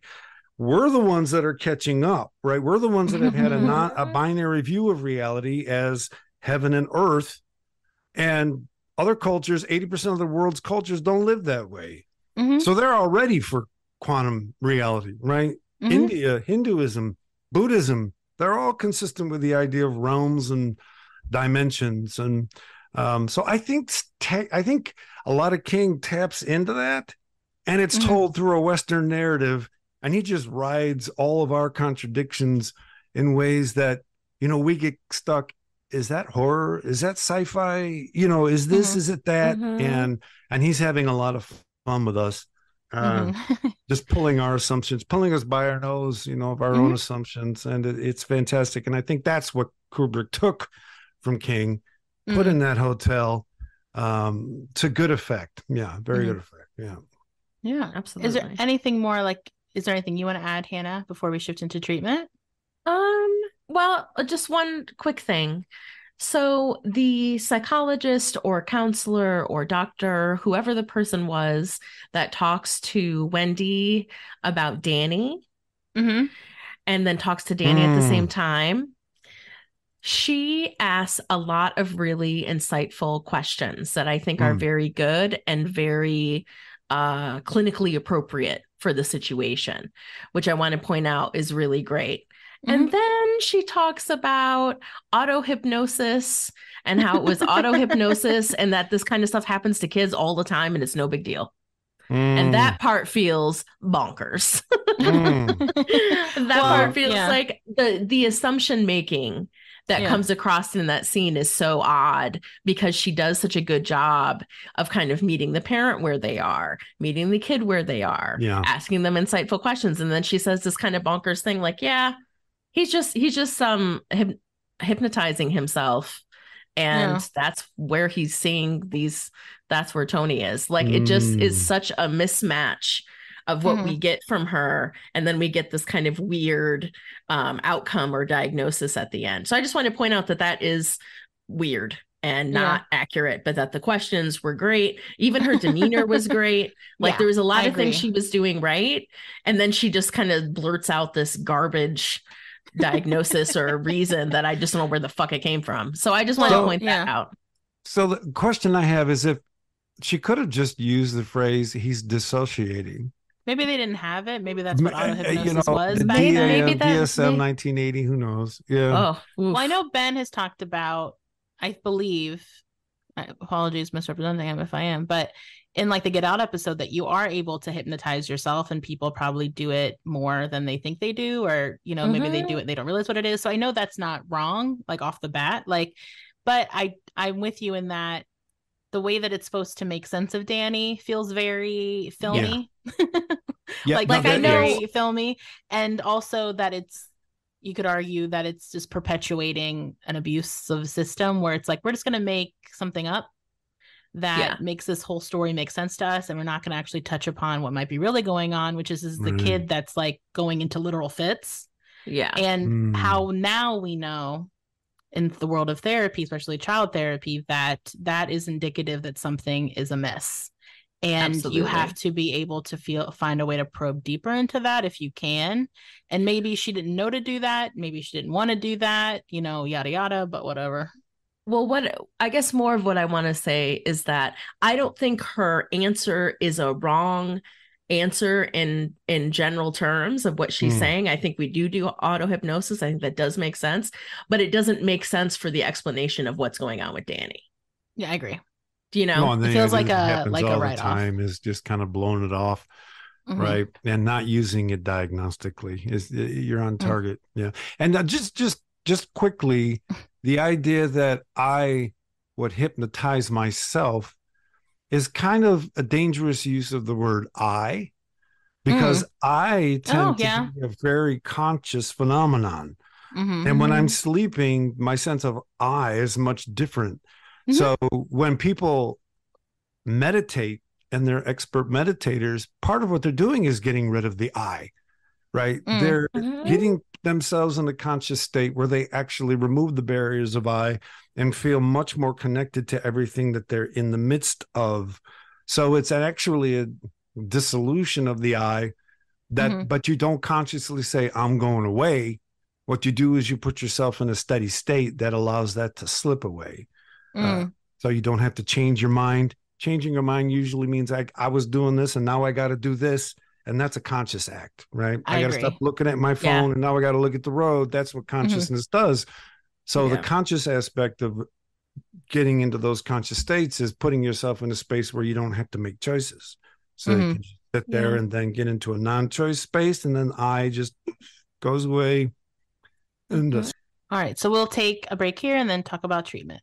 All right. So I can go first. I'll go really quickly because I don't have a ton to say. Other than I would probably work with Danny, kid that I would do play therapy with, which I haven't really talked about on this show that much. I'm not a certified play therapist, but I took my advisor in graduate school was a play therapist.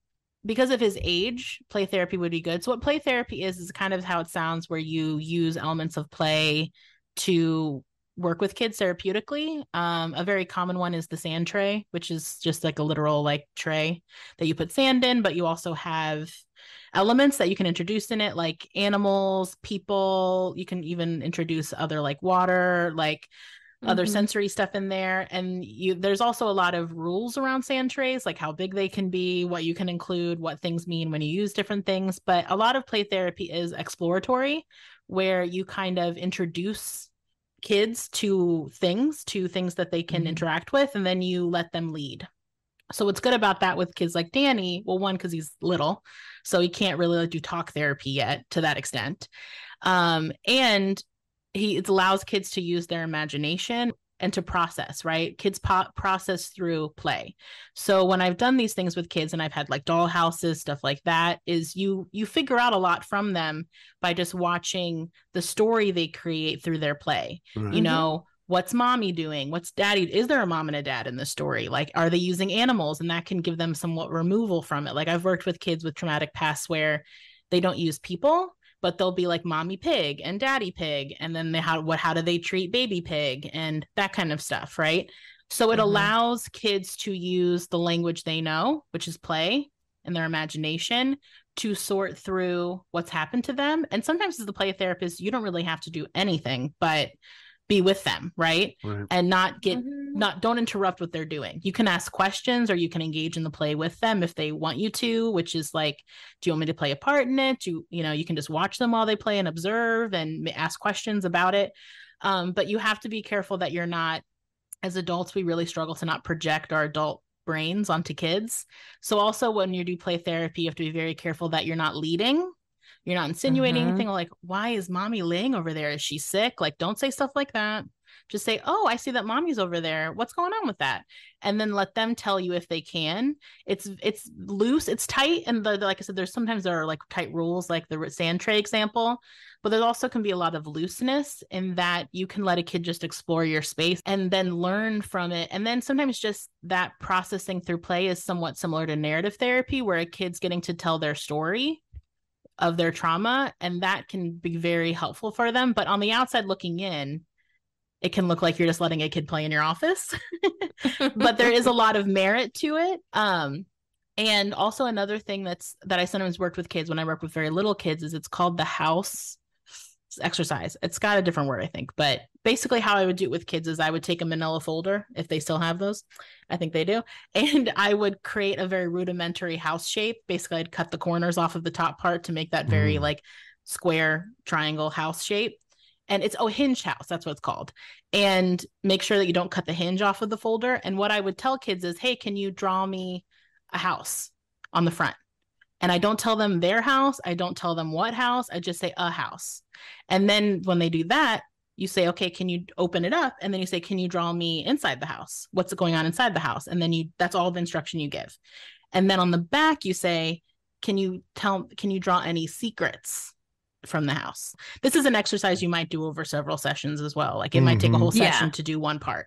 Yeah. And that's very interesting in terms of what house do the kids draw. I would be curious with Danny if he would draw the hotel or if he would draw the apartment before the hotel or the apartment he lives in now. Sometimes kids will draw the house before they were born. That's very interesting. But that's an exercise that you can also apply when you work with kids that are a bit more skittish or that you need to incorporate more play elements because they're so little. So that's kind of what I would do with Danny, probably a few of those things. So I don't know, Scott or Hannah, who would like to go next? All I'll do is compliment what you've said with neuroscience. The cerebral cortex is the part of the brain we talk about the most. In the last 20 years, we've discovered that practically the entire cerebral cortex is infiltrated by the cerebellum, which is an older part of the brain that we used to think was just for fast movement. But now we know that, for example, people that are experiencing hallucinations and delusions, part of what's going on is that their brain's creating states, but they're not tracking the fact that their brain's creating it. What this means that every moment of our life, whatever context we're in, whatever thoughts we're having, are priming our memories of what we've done there before. That's why I can talk to you guys and I don't even think about moving my mouth. It's all being run by memory. My hands are being run by memory. Those memories are the things that are going to come out in that play environment, right? And you're going to put them in a space, and then suddenly what they've got in them is what's going to guide them. So I think the same thing goes on when you put someone on a couch and you have them free associate. What's in them comes out. And what's coming out is what they unconsciously expect of the world, right? And for me, that creates the frame, the continuously generated framework against which any event in the environment can get the name stimulus. So one of the problems with my field in psychology, we've looked at conscious experience with a stimulus, and then I have a conscious response and I press buttons. But 99% of what's going on has nothing to do with that, right? For example, you put a participant in front of a computer and you say, okay, these are the conscious instructions of how you manage yourself in this space. Okay, that's fine. And that's not how life works, right? You're out in the open world, and the open world is priming your memories all the time. And you're managing your unconscious expectations all the time. So yeah, this thing you talk, play therapy, is first of all, it generates approach responses, right? You get them in a delightful open space. The minute you make safer, it doesn't work, right? Because fear makes us pucker up, whereas joy makes us open up. And so we're more able to see what the memories are. Yeah. And it gives kids the option of like, do I just want to relax and play? Yeah. Because I'm in a heightened state. Or do I want to actually like work through something? You know what I mean? Like it also makes kids feel like it's more their space, feel more empowered in the therapeutic process, which I've talked about many times before. Kids very rarely choose to go to therapy. It's happening to them. So you have to do sometimes play therapy-esque things no matter what when you work with kids to get them to warm up. So I think that's great, you pointing that out as well. So, Anna, what would you do for treatment? So I would work with Wendy.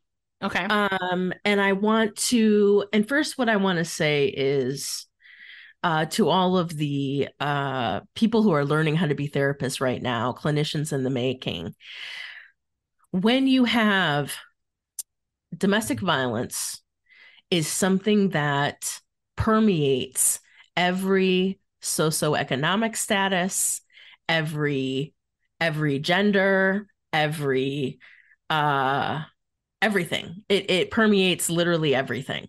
There is no person in society that isn't affected by domestic violence. Therefore, a part of how you do a couple assessment is that you see them first together so you can witness their dynamic. Then you see them individually, and this is why you have to see them individually, because you can't ask a partner about domestic violence in front of the person who is abusing them. So in order to create safety in session, and also to make sure that you're not working with somebody who's being abusive and because a part of being a couples therapist is that we have to be neutral, right? We have to side with both, but mostly with the relationship, right? And so a part of that really is that that if you are giving both people an equal chance, you can't do that when somebody's being abused because it's not an equal chance. So make sure that you're seeing your couples individually and you're asking about domestic violence. Even if they've never mentioned it, even if it doesn't seem like something that's going on, you have to ask, is anyone hurting you? Are you hurting yourself? Is there anything? Do you feel safe at your home? You have to ask those questions. Therefore, by me doing the assessment, I would see, because I would imagine that Wendy wouldn't be able to not tell me more about what's going on, they would not qualify for couples therapy. And I would tell them, and I've had to tell a couple this before, I can't do work with you until this domestic violence situation is handled. And this is what that means. And this is what that looks like. He needs to get help. He needs to get help for a while. And that's the only way that we can look at this relationship. Mm-hmm. And that's just the truth of the matter. Yeah. So just know that it's really important to do those individual sessions with each partner before. And this is what I tell people. I'm doing an assessment of your relationship. That includes the couple together, each couple individually. And then in the third session, I come to them and say, this is what I'm seeing. This is what I think we can do. This is my suggestion. This is a goal that I think we should work on now. And that's kind of the third session. And then after that, I start teaching them skills right away. So I just wanted to make that really clear. And you know what I would do with Wendy is I would work with her. I would give her a lot of psychoeducation. Currently, I'm working with several people who have been in or are currently in an abusive relationship. So this is something that I see all the time. Mm. And so one of the biggest pieces, one of the most, I don't really like this term at all, but like the aha moments that people need happens with psychoeducation. Once I start describing the cycle, a lot of times, a lot of lights go off in somebody's head of like, this is literally what I've been experiencing the whole time we've been together. Also giving them an indication and a better understanding that they are not deciding to stay with this person.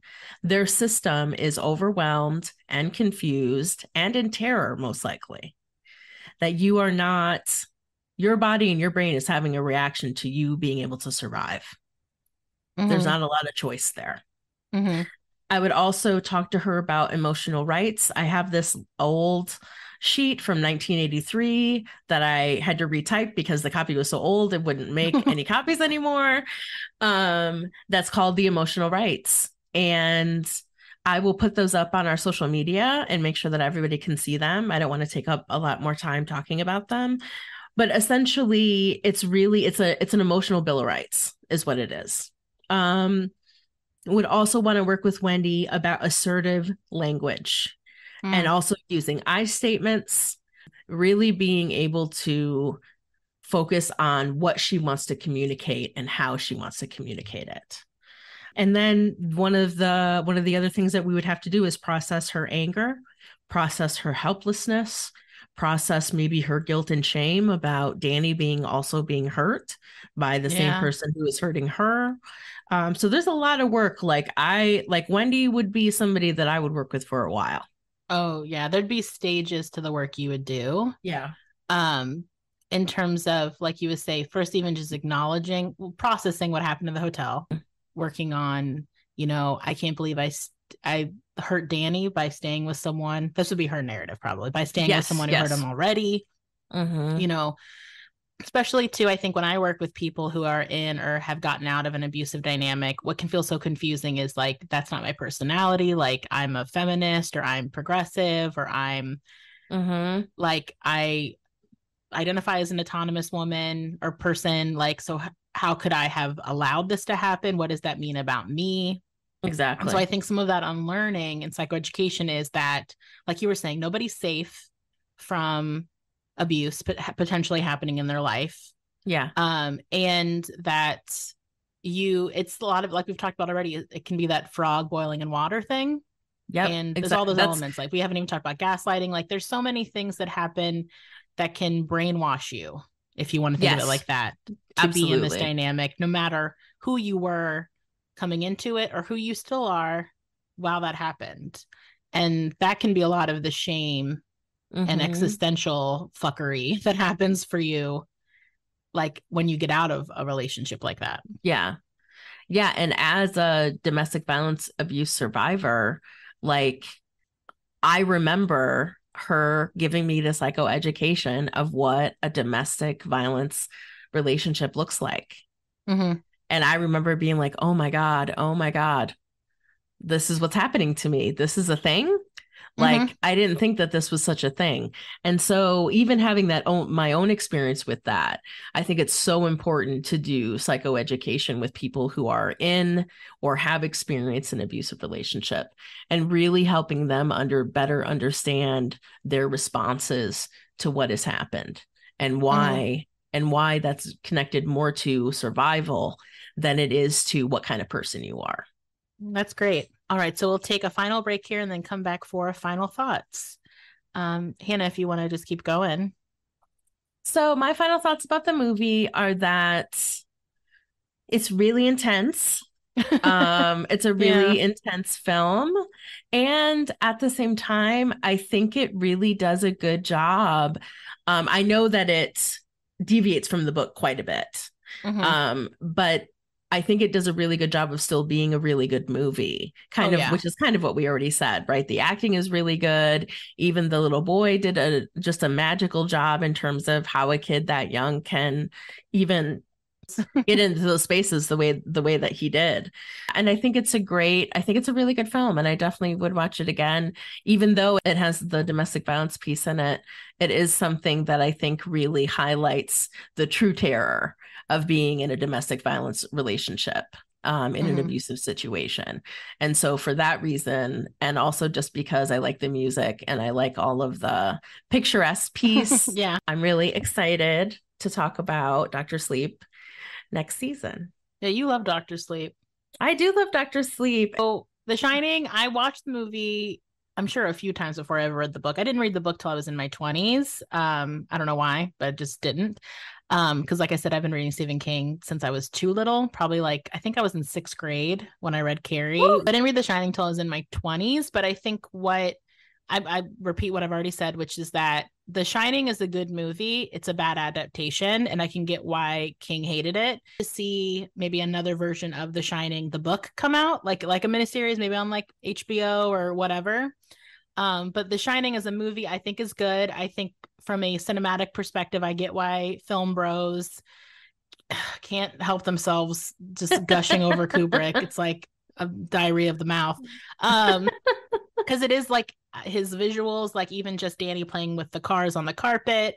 I would love to know. So if you are a film bro that I just insulted, email me this, because I'd like to know how he did the shot shooting down from the maze, where then you see Danny and Wendy in the maze. Yeah. Like it looked like I a want to know how model, they but did then that. they're moving. So I'm sure that Yeah. blew everyone's gourds when that happened. Oh, This, yeah. 1980 when it came out. But I think stylistically it's very upsetting in a purposeful way. The music's very emotive. It does the job. And I think it does a disservice to the complexity of the story in the book. Mm-hmm. And I think Dr. Sleep, how Mike Flanagan was able to get King on board for Dr. Sleep and the way he wanted to do Dr. Sleep with like the references to the Kubrick film was promising Stephen King that he'd have more of the flavor of the book. And I get why people don't like the movie Dr. Sleep or the concept, because it is really different than the Shining movie from the Kubrick, just vibe wise. Yeah. And I think that is the compromise that movie is trying to make between the book and the original movie. Absolutely. And how like Jack Torrance was probably more like Ewan McGregor's portrayal of Danny in terms of personality and charm and being like a warm person.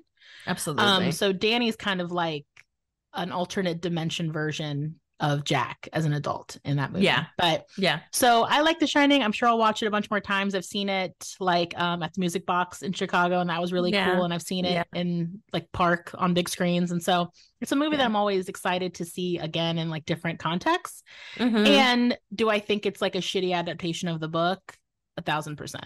But I didn't know that until I read the book, and I was like, whoa, this is very different. Also, if you're interested in that, in the book, you get a lot more of the internal dialogue of Danny. So he also feels like more of a lived in actual little kid than this like sort of ethereal, spacey, like a kid being inhabited by other things. Yeah. Like in the book, he actually feels like a little kid, which is why when he has things happen to him, like the twins, you feel genuinely fucked up as an adult reading it, because he feels like a genuine child in distress.